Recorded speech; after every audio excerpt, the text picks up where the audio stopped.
본 방송에서 제공하는 투자 정보는 투자 판단에 대한 조언입니다. 방송에서 제공하는 주식의 가치, 가격 상승 및 가격 하락에 대해서는 방송사에서 보장하지 않습니다.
안녕하십니까. 막상막하 투맨쇼 김혜영입니다. 한 주의 시장 월요일이자 후광통 첫 시행의 날을 맞았습니다. 국내 시장에서는 이 후광통이 국내 시장의 수급 압박과 연결되는 부분들이 있기 때문에 그 영향력 중요하다라고 이야기하고 있는데요. 다행스러운 건 오늘 외국인들의 자금 이탈은 없었습니다. 오히려 외인가 기관 소폭이나마 매수 유입이 되면서 코스피 지지하는 흐름이었는데요. 문제는 코스닥입니다. 양시장의 온도차가 극명하게 나타나고 있습니다. 그동안 소위 고밸류 종목이었던 헬스케어, 바이오, 게임, 화장품 이런 종목들이 급락을 맞으면서 코스닥 시장 직격탄을 안겼는데요. 2% 가까운 급락이었습니다. 특히나 개인 투자자분들 코스닥 쪽의 종목 워낙 많이 갖고 계신지라 답답한 마음은 꽤 있으실 것 같습니다. 그래서 오늘은요, 여러분들의 답답한 마음 해결해 드리기 위해서 시장 한 주 전략과 종목 챙겨왔습니다. 자, 이어서 오늘 어떤 분들 오셨는지 화면 통해서 만나보시죠. 자, 오늘은요, 마디매매 기법의 창시자시죠. 정재훈 멘토 자리하셨고요. 추세와 실적, 수급, 3박자 매매 전략 제시하시는 분입니다. 마스터 전문가 자리하셨습니다. 오늘은 정재훈 멘토와 마스터 전문가와 함께합니다. 안녕하십니까? 네, 안녕하십니까? 먼저 시장 상황부터 짚고 넘어가겠습니다. 오늘 시장 어떻게 보셨어요? 네, 오늘 시장 상당히 좀 좋지 않은 그런 모습들이 좀 나타났습니다. 지난주 금요일부터였을 거예요. 삼성 SDS 상장을 하면서 일단 시장의 변동성 좀 상당히 커진 그런 모습들이 나타나고 있는데, 금요일 같은 경우도 보게 되면 삼성 그룹주들 위주로 좀 상승을 해주는 그런 모습들이 좀 보였었고요. 또 하나는 업종 대표주들 위주로, 즉, 경기 민감주들이 여전히 좀 상승을 해주는 그런 모습들이 좀 나타나고 있습니다. 결과론적으로만 좀 말씀을 드리게 되면, 이 낙폭과대 섹터들이 이제 추세를 전환할 것인가, 이 부분을 한 번쯤은 고민을 해봐야 될 시기인데요. 추세를 전환하기에는 상당히 좀 힘들 것이다 라는 부분들을 좀 먼저 말씀을 좀 드려보도록 하겠습니다. 또 한 부분들은 이 새로운 종목이 신규 상장이 되면서 시가총액 상위로 좀 올라서는 그런 모습들을 좀 보였단 말이죠. 이 부분들 때문에 많이 올라있던 이런 종목군들 같은 경우는 무차별적으로 좀 매도를 해주는 그 기관의 행태가 참 시장을 보게 되면 쓰는 숨을 좀 짓게 만드는 그런 날이었었고요. 그리고 반대로 좀 보게 되면 이렇게 많이 빠진 주식들 같은 경우에도 박앤셀 구간이 좀 충분히 남아있다라는 부분도 좀 생각해 볼 필요성이 있을 것 같습니다. 시장은 좀 많이 올라가지도 못한 그런 모습들이지만 종목별로 좀 흐름들이 나와주고 있는 그런 상황들이고요.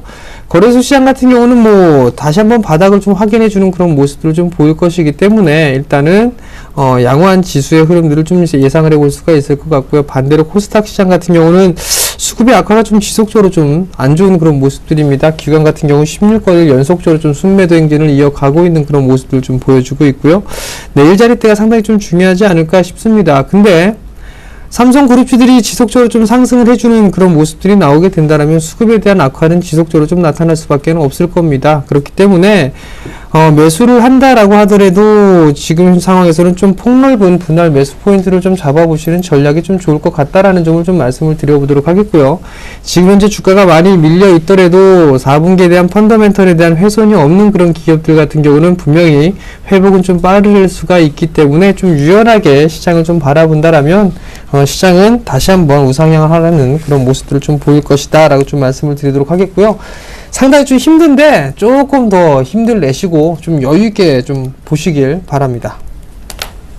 네, 이번에는 마스터 전문가와 시장 상황 분석 들어보겠습니다.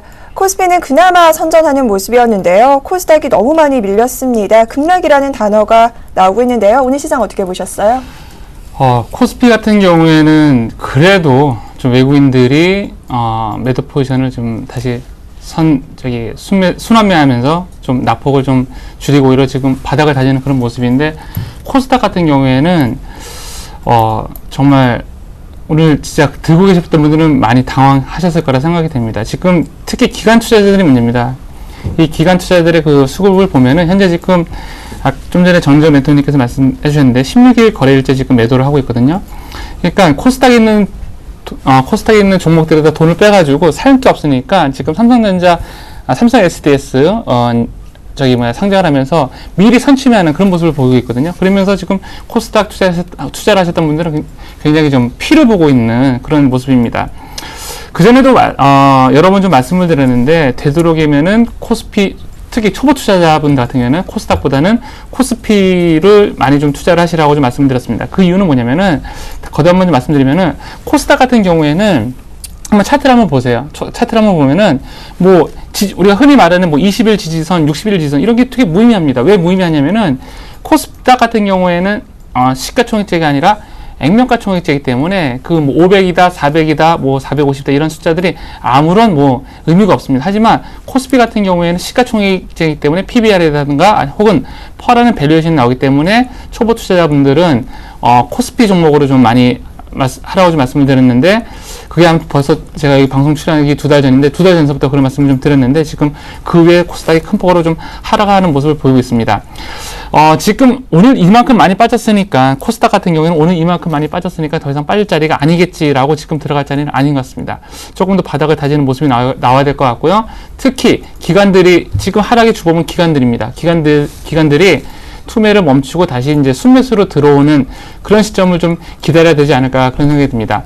코스피 같은 경우에는 외국인들의 그 순매수가 좀 멈춰지면서 좀 다시 들어왔거든요. 그 선물 쪽에서 매수를 보면은, 선물 매수 쪽에서 보면 외국인들이 그래도 10월 말서부터죠. 그때 순매수로 이제 전환이 되면서 바닥을 다지는 모습을 보여주고 있었는데, 코스닥 같은 경우는 현재 지금 수급을 보면은 외국인도 그렇고 기관 투자자들도 그렇고 지금 현재 코스닥에다가 투자를 하고 싶은 마음이 전혀 없는 것 같습니다. 그래서 지금 여러분들의 최대 전략은 뭐냐면은, 되도록이면은 코스닥보다는 코스피 쪽으로 치중하는 게 낫고, 만약에 지금 코스닥 종목을 가지고 계시다라고 한다면은 그나마 좀 손해가 덜 본 종목들, 손절할 수 있을 만한 종목들은 좀 손절을 하시고, 그 다음에 현금 확보를 하신 다음에 다음 시장을 좀 노려보시는 게 좋을 것 같습니다. 근데 다음 시장을 노려보는데, 코스닥, 다시 한번 말씀드리지만, 코스닥 400m는 저평가야, 450m는 절대적 저평가 구간이다, 그런 게 아니라 반드시 어떤 거? 외국인과 기관의 수급, 특히 이번 하락의 주범인 기관의 수급을 보고 그들이 어떤 종목을 사는지 찾아보신 다음에 같이 좀 매매하는 전략을 제시해 드립니다. 네, 코스닥 기관의 수급을 보자라고 하셨는데요. 정재훈 멘토님께서는 코스닥 종목 보유하고 계신 분들 향후 흐름 어떻게 좀 짚어드릴 수 있을까요? 종목에 따라 조금 틀리다라는 부분들을 좀 말씀을 드리고 싶습니다. 누누이 좀 말씀을 드렸던 것처럼 지금 거래소 대형 섹터들이 좀 움직이는 그런 사항들이 좀 지속이 되고 있는데 낙폭과대형 종목군들은 추세를 못 돌립니다. 일단 지금 시장 자체가 고성장 국면이 아니라 저성장 국면이기 때문에 성장에 대한 부분들은 한계가 있는 그런 상황들입니다. 그렇다면 성장을 좀 할 수 있는 그런 기업들 같은 경우는 나름대로 좀 괜찮은 그런 모습들입니다. 다만 너무 많이 올랐기 때문에 여기서 일부 차익 매물이 좀 쏟아진 부분들이고, 여기서 더욱이 더 삼성 SDS가 상장을 하면서 그쪽에 좀 자금이 몰리는 그런 모습들이 좀 나타났단 말이죠. 4분기 실적이 좋은 기업들 같은 경우는 나름대로 회복 속도는 상당히 좀 빠를 것이다 라는 부분들을 좀 말씀을 드리고 싶습니다. 지금 뭐 제가 판단했을 때는 거래소 코스닥 이 부분들을 구분을 하는 게 아니라 실적이 나와주는 종목군들, 그런 종목군들 위주로 좀 접근을 해보시는 전략이 좀 좋을 것 같고요. 이격이 많이 벌어져 있는 그런 종목군들은 아마도 다 한두 방씩 다 때려 맞았을 겁니다. 그 부분들이기 때문에 지금 이제는 추가적으로 밀리는 흐름들이 나오게 된다라면 이제 하방 경직을 보일 자리 때는 왔다라고 좀 보셔도 좋을 것 같습니다. 그렇기 때문에 4분기에 대한 이 실적적인 이 부분들을 좀 포커스를 맞춰 놓으시고 좀 접근하시는 방법이 좀 좋을 것 같고요. 그리고 누군가는 좀 매수를 해줘야 되겠죠. 외국인 쪽이나 기관 쪽에서 매수를 해주는 그런 종목군들이 아마도 좋은 수익을 낼 수 있다라고 좀 보시는 게 좋을 것 같습니다. 네, 오늘 밀린 종목 굉장히 많았는데요. 그중에서도 게임주 보유하고 계신 분들이라면 향후 전략 어떻게 세워야 한다고 보세요? 게임주 사실 너무 많이 올랐습니다. 너무 많이 오르는 부분들인데 예상을 하기가 조금 힘들지 않을까 싶거든요. 컴투스 같은 경우도 최근 들어 좀 많이 밀리는 그런 모습들을 좀 보였었는데 오늘 8%대 좀 밀려 내렸단 말이죠. 결국에는 조금 더 밀릴 수 있는 그런 여력은 좀 남아 있는 것 같습니다. 근데 수급적인 부분들을 좀 보게 되면 양매수를 좀 해주는 그런 모습들이에요. 일단 너무 많이 올랐기 때문에 일정한 부분들의 매물 소화 과정을 좀 거쳐야 된다라는 부분들이 좀 필수적인 그런 부분들이다라고 놓고 봤을 때는 일단 일정한 반등이 좀 나오게 된다라면 일단 현금을 좀 일부 만들어 놓는 그런 전략이 어떨까라는 좀 판단이 들고요. 이런 종목군들보다는 이격이 좀 많이 좁혀져 있는 그런 종목군들이 하나의 좀 대안주로 될 수 있는 그런 확률이 좀 높기 때문에 그들 종목군들을 좀 보시는 게 좋을 것 같습니다. 자, 그리고요, 오늘이 바로 또 이 후광통과 관련된 시장에서 기사가 굉장히 많이 나왔죠. 후광통 시행 첫날이었습니다. 향후 국내 시장에 미칠 이슈, 또 영향력 굉장히 많은 분들 눈여겨보고 있는데요. 전문가님께서는 어떻게 보고 계세요? 후광통 많은 이슈, 많은 그 영향력을 이제 제시를 하고 계신데, 그러니까 얘기를 하고 그러는데, 저는 실질적으로 그 후광통이 큰 의미가 없다고 생각이 듭니다. 지금 가장 우리 시장에서 가장 문제가 되는 거는 뭐냐면은요, 지금 TV에서 나와서, 무슨 토론하는 경제 전문가들 얘기를 참조해 보시면은, 하나같이 내년 먹거리가 없다라는 겁니다. 그러니까 삼성전자도 지금 내년에 무엇으로 먹고 살 것인가, 그 다음에 조선, 화학, 정유조. 지금 다 배럴당 유가가 지금 $80, 코리도일 같은 경우는 지금 $80 밑으로 내려갔죠. 자, 정유주, 조선주, 화학주, 전자, 운수장비 모두 지금 소위 말하는 내년 먹거리가 없고 차세대 먹거리가 없고 되게 불안전한, 그러니까 불편한, 지금 시장을 바라봤을 때 굉장히 좀 불안전한 그런 시장입니다. 그렇기 때문에 지금은 어떤 하나 이슈, 조금 이따 가면 삼성 SDS의 상장 관련해서도 말씀드리겠지만 여러분이 투자를 하셨을 적에 어떤 조그만 이슈에 대해서 어느 종목이 반응할 것인가, 어떤 종목이 일어날 것인가, 그런 것보다는 큰 시장을 보고 바라보는 게 맞다고 생각이 됩니다. 얼마 전이죠. 바로 일주일 전에 우리가 그거에서 다뤘죠. 중국하고 FTA 체결됐었을 적에 어떤 업종이 갈 것인가 라고 했었는데, 결국에는 뭐 여러 가지 말들이 많았지만, 결국에는 현대차가, 그러니까 자동차 운수장비 같은 업종 같은 경우에도 결국에는 한중 FTA 체결해서 품목에서 빠졌거든요. 그러면서 또 그 소재는 또 흐물흐물 없어지고, 자, 지금 시장은요, 어떤 이슈보다는 정말 내년도 우리가 어떻게, 이제 벌써 2014년 11월입니다. 한 달 지나면은 12월이고요. 좀 있으면 2015년인데, 내년에 어떤 종목, 어떤 업종이 갈 것인가, 그리고 각 기업들은 도대체 어떤 먹거리를 찾고 어떤 전략을 세울 것인가, 그쪽에다가 포커스를 두시고, 그들이 지금 투자하고 그들이 계획하고 있는 것들, 대기업에서 투자하고 계획하고 있는 것들, 이런 섹터가 어느 것인지 거기다가 포커스를 맞추고 수혜주가 무엇일지 지금부터 전략을 짜는 게 저는 좀 맞는 전략이 아닌가라는 생각입니다. 커다란 조만조만한 이벤트들, 제가 봤을 때는 지금 우리 시장의 펀더멘털을 가지고는 아무런 영향을 끼치지 못합니다. 자, 마지막으로요. 정재훈 멘토님께도 똑같은 질문을 좀 드려볼까 합니다. 현재 시장에는요, 사실 뚜렷한 수급조차가 없다는 게 어떻게 보면 가장 큰 문제거든요. 그런데 후광통과 관련해서 외국인들의 자금 이탈 우려가 될 수밖에 없는 상황입니다. 어떻게 보세요? 네, 자금 이탈에 대한 얘기들은 항상 좀 나왔던 그런 부분들입니다. 근데 유입될 수 있는 그런 자금에 대한 규모를 좀 생각하게 된다라면 그렇게 크지는 않을 것이다라고 저도 판단을 하고 있습니다. 지금 보게 되면은 뭐 양적 완화에 대한 기조를 여전히 좀 유지를 해 놓고 있는 부분들이죠. 유로존 쪽이나 일본 쪽, 그리고 반대로 좀 미국 쪽에서는 금리 인상에 대한 시기를 좀 논하고 있는 그런 상황들이지만 여전히 시장에서는 풍부한 유동성을 갖출 수 있다라는 부분들을 좀 꼽을 수 있을 것 같고요. 그리고 다른 부분들을 보게 되면 국부펀드에 대한 부분들이죠.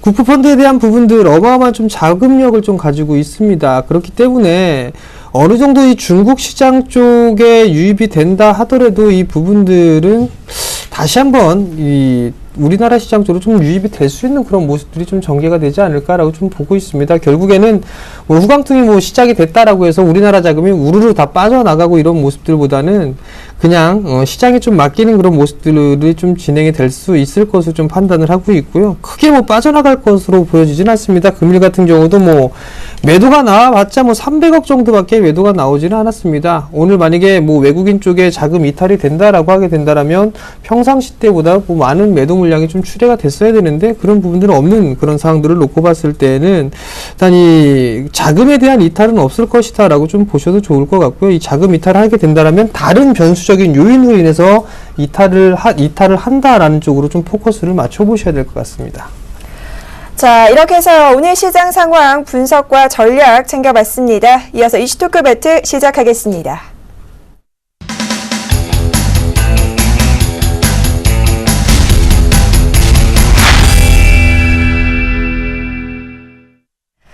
네, 오늘 이슈는요, 앞서 말씀드렸었던 것처럼 삼성 SDS와 관련된 부분입니다.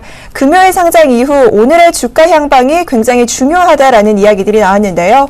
향후 시장에 미칠 방향성과 함께 어떤 전략 챙겨봐야 하는지도 들어보도록 하겠습니다.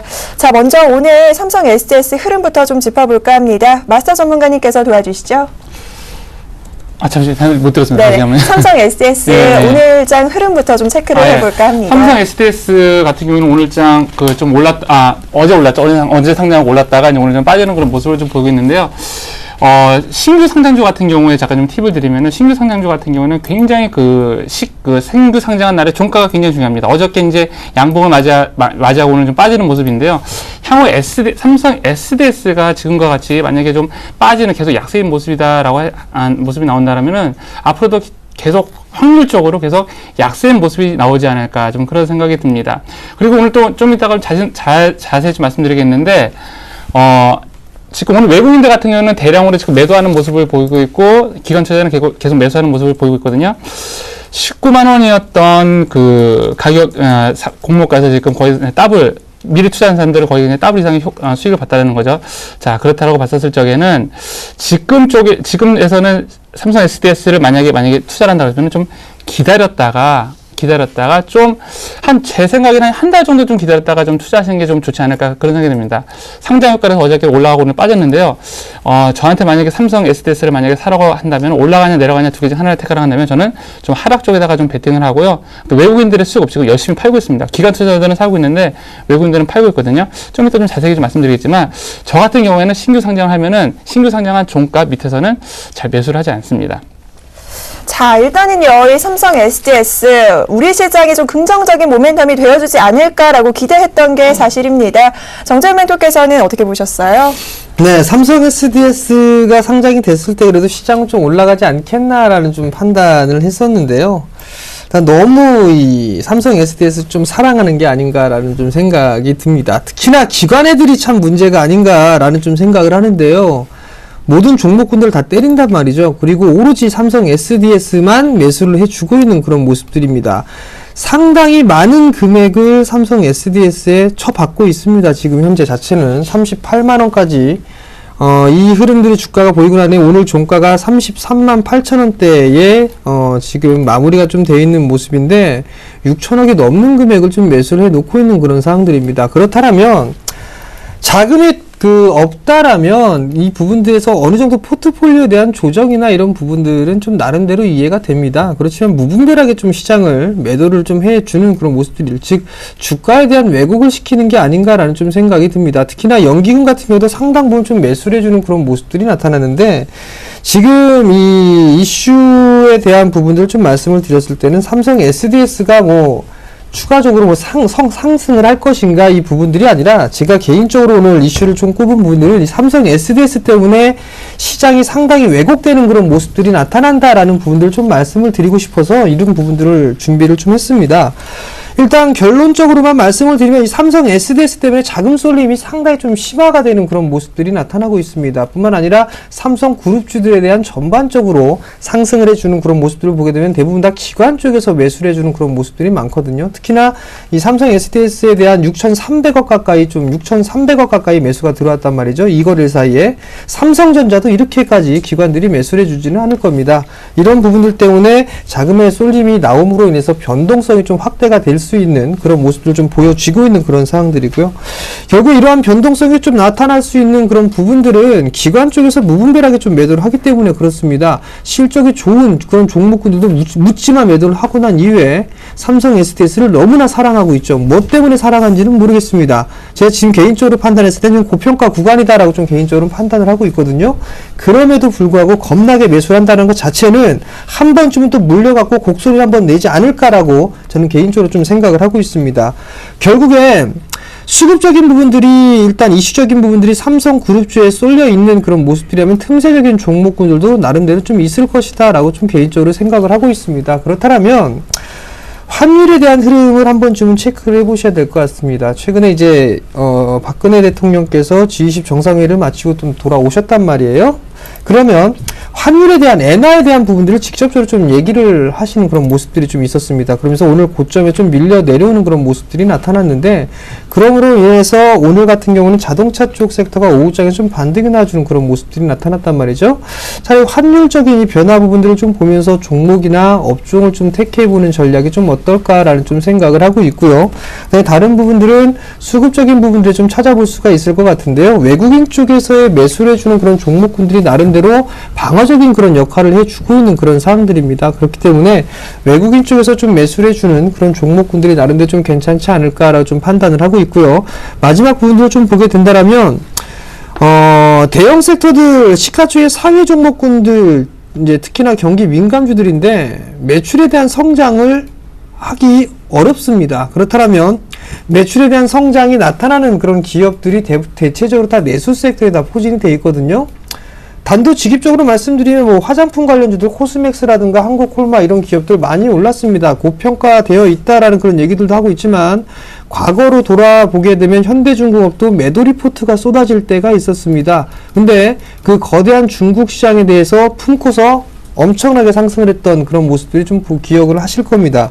그렇다면 이들 내수 섹터들도 한번 빅사이클에 돌아섰다라는 부분들을 한 번쯤은 생각을 해볼 수가 있을 것 같거든요. 결국엔 이들 종목군들 조정 시에는 상당히 좀 할인된 그런 가격에 매수를 해볼 수 있는 그런 구간까지 좀 밀려 내려왔다라고 좀 개인적으로 판단을 하고 있습니다. 그렇기 때문에 경기 민감주를 좀 매수하는 것보다는 내수 섹터에 좀 매수를 해보시는 그런 전략이 좀 어떨까라고 좀 말씀을 드리고 싶습니다. 자, 전략까지 세워주셨고요. 그렇다면 삼성 SDS의 이러한 자금 쏠림 영향, 파생 시장에도 큰 영향을 주지 않을까 우려감도 드는데요. 전문가님께서 어떻게 보세요? 파생 시장 쪽에서는 그렇게 큰 우려는 없었습니다. 왜냐면은 외국인들의 그 누적 포지션을 보면은 기존까지는 쭉 하방이었다가 요번에 요 근래 들어서 계속 순매수로 들어서면서 상방으로 그런 올라가는 모습을 보이고 있거든요. 그렇기 때문에 삼성 SDS로 자금이 몰린다고 해서 그렇게 지금 파생 시장에서 커다란 효과, 미미하다고 생각이 됩니다. 제가 이 삼성 SDS 보면서 지금 이제 정정 멘토님께서 이제 외국인들의 그 기관들의 러브콜을 말씀하셨는데, 좀 차트를 보면서 말씀드리면 좀 비슷한 경우가 있습니다. 그러니까 예전에 SK CNC라는 다 아시겠죠? 네. SK CNC 상장했었을 적에 정말 잘 올랐습니다. 정말 되게 잘 올랐습니다. 그러니까 퍼가 이게 상장할 때 당시 그 EPS가 한 8,000원밖에 안 됐었거든요. 8,000원밖에 안 됐었는데 지금 그러니까 퍼로 따지면 EPS가 8,000원이고 퍼가 20, 어쩔 때는 막 35올 때까지 계속 올라갔습니다. SK CNC가. 그런데 지금 제 생각에는 지금 기관 투자자들이 현재 삼성 SDS를 사는 이유는 뭐냐면은 이런 과거 이런 좀 뭐랄까 향수에 젖어서 사는 게 아닌가 좀 그런 생각이 듭니다. 수급적인 측면에서 보시면은 아까 오늘 외국인들 같은 경우는 삼성 SDS를 계속해서 매도하라는 모습, 순매도라는 그런 모습을 좀 보이고 있거든요. 그렇기 때문에 삼성 SDS 같은 경우를 가지고 뭐 지금 뭐 파생시장으로 이거 효과보다는 저는 그건 되게 미미하다고 보고, 또 하나 좀 삼성 SDS에 관련해서 말씀을 좀 드리고 싶은 거면 현재 좀 굉장히 고평가입니다. EPS가 얼마냐면은요, 약 한 5,000원 밖에 안 됩니다. 5,000원 밖에 안 되는데 현재 지금 주가가 30만 원대 머무르고 있다는 건요, 굉장히 고평가 영역이거든요. 그렇기 때문에 삼성 SDS 지금 증권사에서 가장 굉장히 좋은 리포트 같은 걸 많이 내고 있죠. 가장 좋은 60만 원까지 간다, 뭐 최소 50만 원까지 간다, 뭐 그런 얘기가 나오고 있는데 저는 조금 좀 경계를 해야 되지 않을까. 외국인들이 바보가 아닌 이상 그냥 들고 있지 않을까. 바보가 아닌 이상 왜 팔까 좀 생각을 해보시면은 삼성 SDS에 대한 투자 전략이 나올 것 같고요. 삼성 SDS가 시가총액 6위까지만 넘본다고 그랬는데 파생시장에서 영향을 미치려면은 삼성전자 한 2배 정도는 나와야, 그리고 그만큼 시총이 넘어가 좀 영향을 좀 미칠 것 같습니다. 지금 이 규모로는요, 굉장히 미미하다고 생각이 듭니다. 네, 오늘 주제는요, 삼성 SDS 화려한 데뷔 이후 시장에 어떤 영향력을 미칠지 살펴봤습니다. 두 분의 의견 화면 통해서 정리해 드릴게요. 먼저 정재훈 멘토께서는 신규 상장주보다는 이 실적주를 주목하자, 또 환율 변화에 따라서 내수 섹터 쪽으로 눈을 돌려보자라는 말씀 챙겨주셨고요. 마스터 전문가께서는 삼성 SDS 시장에 미칠 영향은 미미하다라는 부분 체크해 주셨습니다.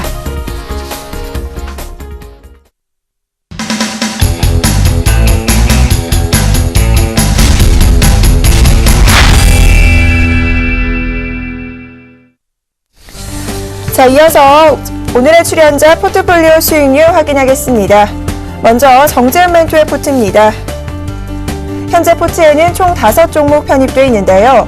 그중 SH에너지화학 종목을 포트폴리오 신규 종목 편입 준비로 내일장 시초가에 매도 의견 주셨습니다. 내일장 전략에 착오 없으시길 바랄게요. 이번에는 마스터 전문가의 포트입니다. LJ렌터카 종목 오늘장 마이너스 4% 하락 마감됐습니다. 현재는 마이너스로 전환된 모습이죠. 3.8% 손실 보고 계십니다. 하지만 보유 의견 주셨네요. 이어서 수익률 베스트 확인합니다. 먼저 2위에는 최명성 전문가가 자리하고 있습니다. 대성상투가 14.5%의 수익률로 한 단계 상승된 모습이고요. 3위에는 박종영 멘토의 PJ메탈이 13.2%, 4위에는 조민규 멘토의 네페스가 12.3%, 5위에는 브레인 전문가가 새롭게 등극했네요. 한국가스공사가 7.7% 수익률 기록하고 있습니다. 자, 이번에는요, 수익률 베스트 1위 확인하겠습니다. 지난주에 이어 이번 주도요, 정재훈 멘토의 한전산업이 자리하고 있습니다. 33.2%의 수익 기록하고 있네요. 이번에는 누적 수익률 베스트 확인합니다. 1위에는 조민규 멘토가 125.5%의 누적 수익률 강하게 기록하고 있고요. 2위는 박종영 멘토가 20.2%로 한 단계 상승한 모습입니다. 3위는 정재훈 멘토가 19% 기록하면서 그 뒤를 바짝 뒤쫓고 있네요. 자, 이번에는 명예의 전당입니다. 조민규 멘토의 유니테스트가 100% 확정 수익으로 명예의 전당 이번 주도 빛내고 있는 모습입니다.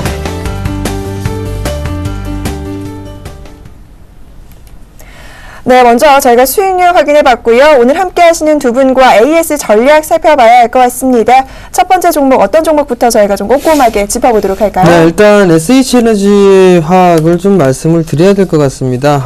내일 이렇게 규정상 좀 있기 때문에 어쩔 수 없이 포트에서 좀 제외를 해야 될 것 같은데요.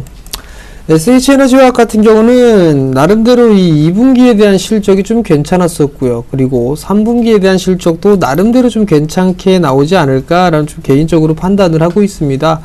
일단 1,000원 부근들도 이 자리대에서 좀 1,000원을 하회해주는 그런 모습들이 좀 보여지긴 했었는데 충분히 좀 상승을 해 나갈 수 있는 그런 기업이다라고 좀 판단을 하고 있습니다. 다만 이제 시장 상황에서 변동성이 좀 커지고 있는 그런 상황들이기 때문에 일단 이 SH에너지화학도 조금 밀려 내려오는 그런 모습들을 좀 보였었거든요. 근데 충분히 상승을 할 수가 있을 것 같습니다. 잠깐 기술적인 흐름들을 좀 보게 된다라면 하락세 때를 완연하게 좀 벗겨냈었죠. 그리고 나서 이제 정배열 초입 구간에서 어느 정도 매물 소화를 좀 진행해주고 이중바닥의 모습들을 보여주고 있는 그런 모습들입니다. 수렴 과정을 좀 거치고 있는데, 이 수렴 과정을 거치고 나서는 다시 한번 재차 상승 시도는 좀 충분히 나올 수가 있다라고 좀 보고 있습니다. 여전히 경기 민감주들보다는 매수 섹터에 있는 그런 종목군들이 좀 더 좋다라고 좀 개인적으로 판단을 하고 있기 때문에 일단 이들 기업들 같은 경우는 충분히 좀 상승을 해줄 수 있는 그런 모습이 좀 보일 수 있다라고 좀 보셔도 좋을 것 같습니다.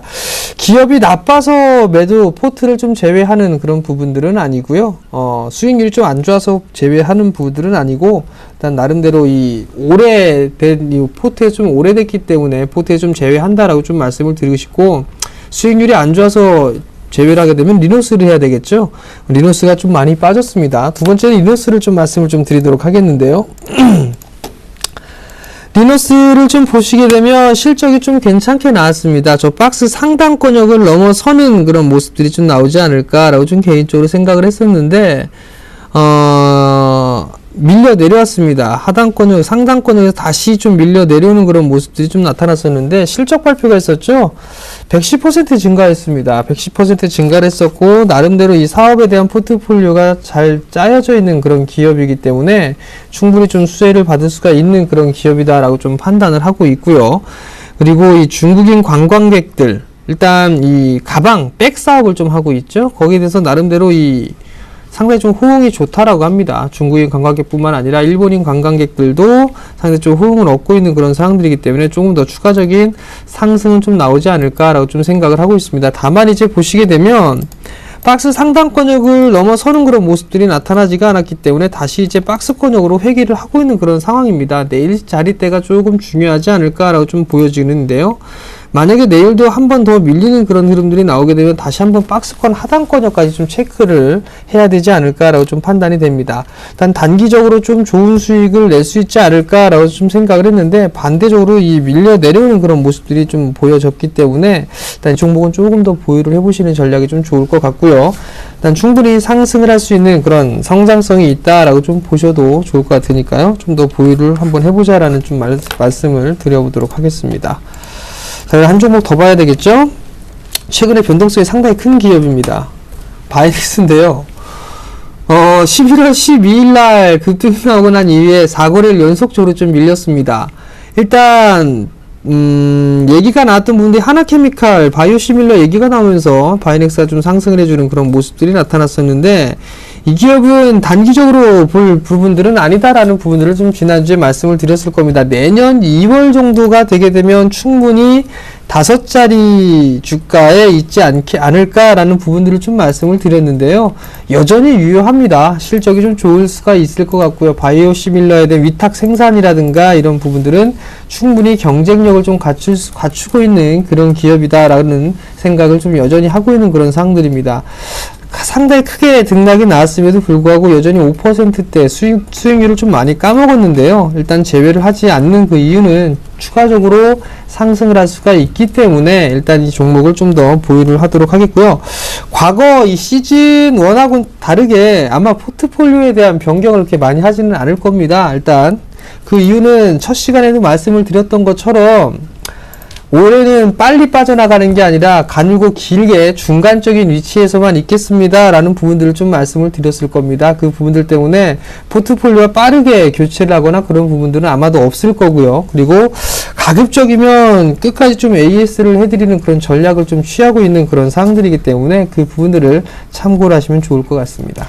자, 어려운 시장에서도요, 잘 가고 있는 한 종목이 있습니다. 30% 이상의 수익 내고 있는 종목이죠. 한전산업도 이어서 AS 전략 챙겨보도록 할게요. 네, 한전산업이 참 이게 수익률 지금 1위의 기록이 되어 있는데요. 참 창피합니다. 어떻게 보면. 근데 일단 단기적으로 중기적인 목표치는 찼습니다. 중기적인 목표치를 차고 난 이후에 지금 3거래일째 조정을 받고 있는 그런 모습들인데, 아마도 이게 충분히 추가적으로 상승을 할 수가 있을 겁니다. 그 이유를 좀 살펴보게 되면 안 좋은 부실을 다 떨어내고서 이제 좋은 일들만 남아있는 그런 상황들이거든요. 내년 시장에서도 아마 신흥국 쪽에서는 원자력에 대한 그런 얘기들이 아마 솔솔 나오지 않을까라고 좀 개인적으로 판단을 하고 있고, 여전히 뭐 신재생 에너지나 이런 부분들보다도 지금 원자력 쪽으로 돌아서는 그런 모습들이 좀 많이 있을 겁니다. 그렇게 되면 한전산업도 충분히 좋은 수익을 좀 낼 수 있는 그런 모습들이 나오지 않겠느냐라고 좀 판단을 하고 있고, 수급적인 부분들을 좀 보시더라도 이렇게 썩 나쁜 부분들은 없습니다. 지금 이 거래일째 뭐 약간의 매도 물량이 좀 출회가 되는 그런 모습들인데, 금일 최근의 흐름들 같은 경우를 보게 되면 투신 쪽이나 연기금 쪽에서 대량으로 좀 매도를 하고서 경기 민감 섹터 쪽으로 포트에 편입을 하는 그런 모습들을 보였었는데, 이 한전산업 같은 경우는 그래도 매수 기조를 좀 유지를 해놓고 큰 물량에 대한 자금 이탈은 없는 그런 상황들입니다. 그렇다면 추가적으로 이 자리대에서는 상승을 할 수 있지 않겠느냐라고 좀 생각을 하고 있고요. 월봉 차트를 좀 보시게 된다라면 8,200원 자리대를 넘어가는 8,500원 정도가 되겠네요. 8,200원, 300원 요 자리대가 좀 될 것 같은데, 이 자리대 넘어가게 되면 매물대가 없습니다. 만원까지는 다이렉트로 움직일 수 있는 그런 종목이죠. 일단 실적이 좋은 그런 흐름들이 나오게 된다라면 크게 문제는 없을 것이다 라고 좀 개인적으로는 판단을 하고 있고, 단기적인 포지션이 아니라 중장기적인 포지션으로 이 종목을 좀 접근을 한번 해보시는 전략이 좋을 것 같고요. 지금 자리대에서 중장기로 들어가겠다라고 한다면 그건 반대입니다. 만약에 조정을 받아서 한 6,000원대 중반권역이죠. 이 자리대에 오게 된다면 이 자리대부터 구간부터 분할 매수 포인트를 좀 잡아가시는 전략이 좀 좋겠다라는 좀 말씀을 드려보도록 하겠고요. 지금 자리대에서 매수는 일단은 가급적 자제하시고 조정이 나왔을 때 매수를 해보시는 전략 말씀드리도록 하겠습니다. 자, 이어서 마스터 전문가와도 보유하고 계신 종목들 저희가 AS 전략 챙겨보겠습니다. 에코프로 일단은 매도를 하셨습니다. 5% 정도 약손실 보셨는데요. 이 종목부터 AS 전략 살펴보죠. 네, 에코프로 이제 좀 매도를 했던 이유에 대해서 말씀드리면은, 일단 코스닥 시장이 굉장히 좀 안 좋았기 때문에 그때는 좀 매도 그러니까 좀 손실폭을 좀 짧게 잡았습니다. 그러니까 에코프로 처음에 제가 추천했을 때는 뭐냐면은 대전제가 21선을 지지하는 거였죠. 21선 지지하고 거래량 실린 모습이 좀 나왔어야 되는데 그런 모습이 못 나오고 지금 시장이 무너지면서 같이 좀 무너지고 있습니다. 에코프로 또 좀 매물대를 보면은 가장 많은 매물대를 지금 벗어나지 거기를 극복하지 못하고 좀 빠지는 그런 모습을 보이고 있거든요. 자, 그런데 하나 좀 이제 좀 설명을 좀 더 드리고 싶은 게 뭐냐면, 현재 에코프로랑 지금 코스닥의 업종 차트랑 잠깐 좀 비교하는 모습을 좀 비교하는 시간을 갖도록 하겠는데요. 자, 코스닥 현재 업종 차트입니다. 업종 차트를 보면은 이동평균선들이 지금 거의 다 역배열이죠.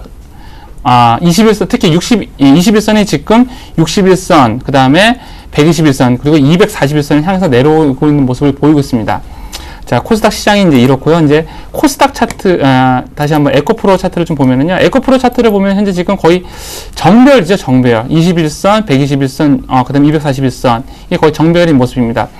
그러니까 제가 항상 시장보다 강한 종목이 말씀드리는데, 이렇게 코스닥 같은 경우에, 코스닥 시장보다, 코스닥 차트보다 더 덜 빠지고, 그 다음에 22동 평균선이 살아있는 종목, 62동 평균선으로 안 내려오는 종목.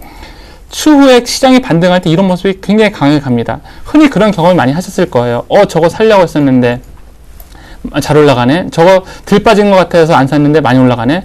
많이 빠진 거 샀다가 그건 오히려 안 올라가고 덜 빠진 게 잘 올라가는 거 여러분들 흔히 경험을 하셨을 겁니다. 에코프로 지금 차트 괜찮습니다. 그냥 시장이 안 좋아서 시장 전체가 안 좋아서 매도를 했는데, 지금 코스닥, 시장 무너진 거에 비하면 에코프로 견조하고요. 앞으로도 실적도 괜찮습니다. 그렇기 때문에, 다시 한번 좀 기회가 된다면은, 제 방송을 통해서 에코프로, 재매수 시점을 좀 잡아보도록 하겠고요. 그 다음에 또 AJ 렌터카도 또 하나 지금 약 손실의 구간이죠. 자, AJ 렌터카. 이것도 한번 코스닥, 코스피 차트랑 좀 비교해서 설명을 좀 드리도록 하겠습니다. 코스피 차트랑 좀 비교해서 좀 설명을 드리면은, 자, 코스피 종합주가 차트입니다. 지금 코스피 종합주가지수 차트를 보면은, 자, 22동 평균선이 현재 어디 밑에 있냐면은, 60일, 120일, 241선 밑에 있습니다. 밑에 있죠? 굉장히 좀, 매물대가 많이 쌓여있고 올라가려고 하면은 굉장히 위에 있는 60일, 240일, 121선, 이런 이평선들을 다 하나씩 뚫고 가야 되는 그런 모습인데, 그의 반면에 현재 AJ 렌터카를 보면은요, 지금 정배열 상태입니다. 이것도 똑같습니다. 에코프로랑 똑같아요. 그러니까, 코스피 종합주가지수 차트는 지금 많이 내려가가지고 22동 평균선이 다 역별인데, AJ 렌터카 같은 경우는 현재 정배열 상태라는 거죠. 추후에 시장에 반등을 나올 때 이런 종목들이 먼저 치고 올라갑니다. 그러면은 과연 이런 종목이 치고 올라가면은 근거가 뭐가 있느냐? 그거를 좀 펀드멘탈이나 실적적으로 좀 보여드리면은, AJ 렌터카 올해 그 실적을 좀 보면서 좀 말씀드리겠습니다. 올해 그 예상되어지는 실적 같은 경우는 약 당기순이익이 약 223억입니다. 223억이고 내년에 약 291억입니다. 자, HTS 상에서 나와 있는 이 실적을 어떻게 믿느냐? 예, 물론 믿지는 못합니다. 그냥 예상치거든요. 근데 하나 그건 있어요. 이런 그 실적 부분을 얘기할 때 보통 이거에 대한 정보를 주는 사람들이 누구냐면은 그 회사의 IR, 기업 공시 혹은 소위 말하는 우리가 말하는 주담이 그런 주는 정보들이 굉장히 많습니다. 경우가 굉장히 많습니다. 즉, 그 회사의 그 IR 담당자가 만약 291억이라는 걸 적어놨을 때는 두 가지 중에 하나라는 거죠. 그냥 자기가 찍어서 냈다든가 아니면은 내년도 사업 계획서에 근거해서 했다든가 두 개 중에 하나인데, 그게 어떤 경우인지는, 뭐, 찍어서 낸 건지 아니면 사업 계획서에서 낸 건지는 알 수가 없죠. 근데 우리 알 수 있는 거면은, AJ 렌터카를 통해서 나오는 뉴스를 통해서 알 수가 있다는 겁니다. 그 뉴스들을 보면은, 저번에도 말씀드렸다시피 중고차 시장에라도 진출을 했고, 그 다음에 또 한편, 환율 관계에서 전혀 피해가 없는 내수주라는 거. 그런 측면. 그 다음에, 국내 여행업계가 지금 늘어나고 있다는 점, 레저 문화가 늘어나고 있다는 점, 그런 점들을 바라봤을 때는 AJ 렌터카 이런 실적 부분들이 결코 그냥, 거짓말이 아니라 소위 말하는 너무 뻥카라고 하죠. 뻥카라는 게 아니라 어느 정도 납득이 가는 그런 실적이 아닌가 그런 생각이 들고요. 그다음 실적 시즌에, 대비해서 가장 중요한 게 뭐냐면은 연속해서 2분기 실적이 좋아지는 종목들을 여러분 찾으셔야 됩니다. 지금 AJ 렌터카 같은 경우에는요, 4분기 실적을 좀 보면은 4분기 때 48억이고 지금 62억, 4분기 때 예상이 60억입니다. 자, 3분기 때는 56억이고요. 지금 예상이 73억입니다. 즉 연속해서 2분기 실적이 좋아지는 종목, 그러니까 전년 동기 대비 연속해서 2분기 실적이 연속해서 좋아지는 종목, 이런 종목들이 나중에 꼭 사고를 칩니다. 어떻게? 밑으로 사고를 치는 게 아니라 위로 사고를 치게 됩니다. 연속해서 2분기 실적이 좋아지는 종목. 종목을 고를 때 이게 키포인트입니다. 그러니까 코스피 종목보다 덜 빠지고 연속해서 2분기 실적이 좋아지는 종목, 3분기 실적이 좋아지는 종목, 그런 종목들이 나중에 꼭 사고를 칩니다. 이래왔던 모습들 때문에 지금 현재 AJ 렌터카 같은 경우에는 보면은, 자, 보시면 계속 정배를 타고 올라가는 거예요. 전년 동기 대비 연속해서 실적이 좋아지는 모습, 빠지려고 하면은 실적이 좋아서 올라가고, 빠지려면 실적이 좋아서 올라가고, 이런 모습 때문에 올라가는 거거든요. AJ 렌터카 빠졌다고 해서 매도하지 마시고 좀 버텨보시기 바랍니다. 올라갑니다. 네, 두 분과 함께 AS 전략 챙겨봤습니다. 보유하고 계시거나 관심 갖고 계신 분들은 꼼꼼하게 체크해 보시기 바라겠습니다. 자, 이어서 종목 추천 히든카드 시간이죠. 어려운 시장에서 힘이 좀 되어줄 만한 종목 갖고 오셨다고 하는데요. 두 분의 종목 화면 통해서 만나보시죠. 자, 먼저 정재훈 멘토는 한국주철관 갖고 오셨습니다. 추천 포인트 살펴보도록 하죠. 자회사 엠프라니 성장 기대감이 있고요. 높은 배당 성향이 있다는 부분 체크해 주셨네요. 이어서 마스터 전문가의 종목 살펴보겠습니다. 대덕전자 갖고 오셨습니다. 추천 포인트 살펴보도록 하죠. 추세와 실적, 수급 3박자를 고루 갖춘 종목이고요. 모바일 디램 성장 수혜주다라는 부분 짚어주셨네요.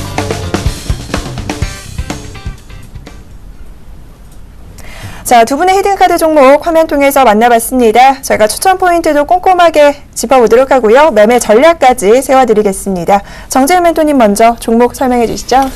예, 제가 제안을 해드릴 종목은 한국주철관이라는 기업을 좀 준비를 했습니다. 일단 포인트를 하나씩 좀 보면서 말씀을 좀 드려보도록 하겠는데요. 우선적으로 이 첫 번째 포인트를 좀 보시게 되면, 기업 오너의 15년 만에 주식 매입을 했다라는 그런 부분들이 좀 포인트인 것 같습니다. 이 기업의 회장이죠. 이 김길출 회장께서 일단 35만 주를 좀 장래 취득을 해주는 그런 모습이었었습니다. 지난달이었었죠. 지지난 달이네요. 9월 30일경에 약 35만 주를 좀 매수를 했는데요. 그 부분들은 15년 만에, 99년 이후에 15년 만에 매수를 한 그런 부분들입니다. 이 왜 매수를 했을까라는 부분도 좀 한번 고민을 해보셔야 될 것 같은데, 일단 실적이 돌아서고 있는가라는 부분도 좀 체크를 해봐야 되는데, 실적은 그렇게 썩 눈에 띄게 좋아지는 그런 모습들은 나타나지는 않았습니다. 그러면 아마도 이 다음 부분들의 이유가 좀 있지 않을까라고 좀 생각을 했는데, 최근에 이 내수 섹터들, 특히나 화장품 섹터들이 중국 시장에 대한 부분들 도움을 좀 받으면서 큰 폭의 좀 성장을 했습니다. 근데 이 기업의 자회사죠. 엠프라니가 일단 중국 시장에 진출을 해 놓고 있는 그런 상황들입니다. 엠프라니가 화장품 사업을 좀 내용을 하고 있고요. 51%의 지분을 좀 보유를 하고 있는 그런 상황들입니다. 일단 이러한 부분들 때문에 일단은 성장이 조금 진행이 되지 않겠느냐라고 좀 판단을 하고 있고요. 그래서 세 번째 포인트를 좀 보게 되면 노후가 된 이 상하수도에 대한 교체 얘기가 좀 솔솔 나와주고 있는 그런 상황들입니다. 지금은 자취를 좀 감추고 있는 그런 상황들인데 불과 한 달 전까지만 해도 이러한 얘기들이 좀 나오고 있는 그런 상황들이거든요. 그렇다면 결국에는 이 상하수도에 대한 교체 이 부분들이 현실화가 된다라면 이 한국줄처관이라는 기업 같은 경우는 한 단계 레벨업을 할 수 있는 그런 모습들이 좀 전개가 되지 않겠느냐라고 좀 판단을 하고 있습니다. 그리고 마지막 부분들을 좀 보시게 된다라면 높은 배당 성향이다라고 좀 보셨는데요. 일단 적혀 있는데요. 크게 높지는 않습니다. 3년 평균적인 그런 부분들을 보게 되면 약 한 3% 정도의 배당 성향을 좀 보이고 있는데 배당 수익률을 좀 보게 되면 2013년도에는 3.8%, 2012년도에는 4.5% 정도 배당 성향을 좀 보이고 있는 그런 모습들입니다.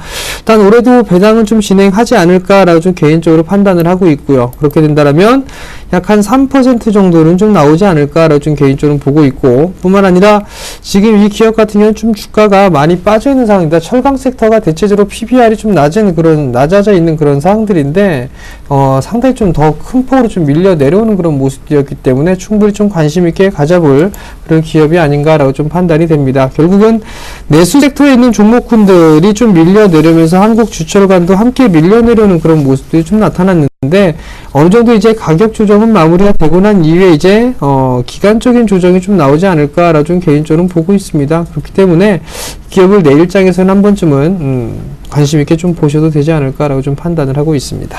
자, 이어서 매수가도 함께 알려주시죠. 예, 가격적인 전략은 오늘 종가가 5,550원에 좀 마무리가 됐습니다. 5,450원 이하권역에서만 매수를 하십시오. 그 윗자리대에서는 매수할 필요성은 없을 것 같으니까요. 그 자리대 이하권역에서만 분할 매수 포인트를 좀 잡으시면 좋을 것 같고요. 목표가는 일단 전고점 자리대죠. 6,600원을 좀 제시를 해드리고요. 손절가는 5,000원 좀 제시를 해드리도록 하겠습니다.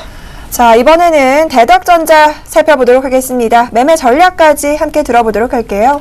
네, 대덕전자 그전서부터 좀 몇 번 좀 거래를 했던 종목인데 오늘 일단 코스피 종목입니다.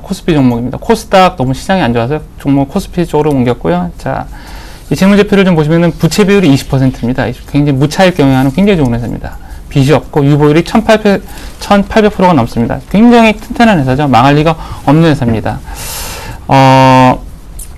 일단은 이 회사가 지금 영업이익률이 조금씩 이제 늘어나고 있는 모습입니다. 영업이익률이 조금씩 늘어나고 있는 모습인데 이런 모습들이 왜 영업이익과 영업이익률이 좀 늘어나고 있냐면은 두 가지 이유가 있습니다. 첫 번째는 삼성전자와 SK를 통해서 애플과 그다음에 중국 쪽에다가 그 패키징을 납품을 하고 있습니다.